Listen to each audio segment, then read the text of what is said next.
అందరికీ నమస్కారం. ముందుగా అందరికీ ఉగాది పండగ శుభాకాంక్షలు. ఉగాది అనే పదానికి అర్థం అందరికీ తెలిసే ఉంటుంది.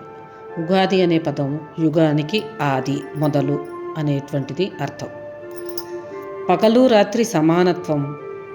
వసంతకాలం ప్రారంభంలో పగలు రాత్రి సమానంగా ఉండే రోజు దాటిన తర్వాత వచ్చే రోజు, అదే మొదటి రోజునే ఉగాది అంటారు.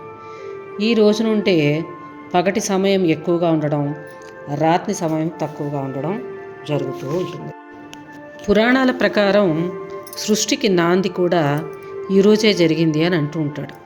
బ్రహ్మదేవుడు సమస్త ప్రాణులను మరియు సృష్టిని ప్రారంభించిన రోజు కూడా ఈ ఉగాది రోజు. శ్రీరాముడి పట్టాభిషేకం అంటే వనవాసం తర్వాత శ్రీరాముడు అయోధ్యకు తిరిగి వచ్చినప్పుడు ఆయన పట్టాభిషేకం జరిగిందని కూడా ఉగాది రోజునే అని పండితులు చెప్తూ ఉంటారు.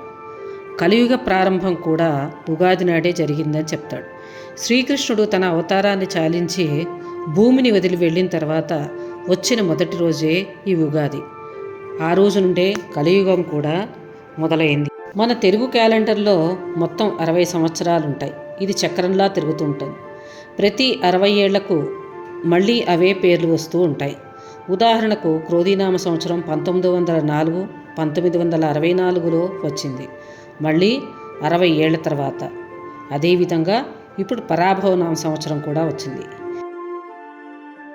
ఈ పరాభవనామ సంవత్సరం దివ్య రహస్యం.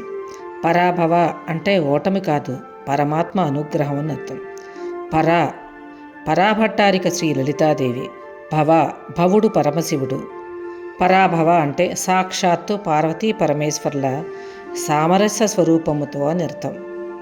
తమ బిడ్డలను రక్షిస్తారని కూడా అర్థం.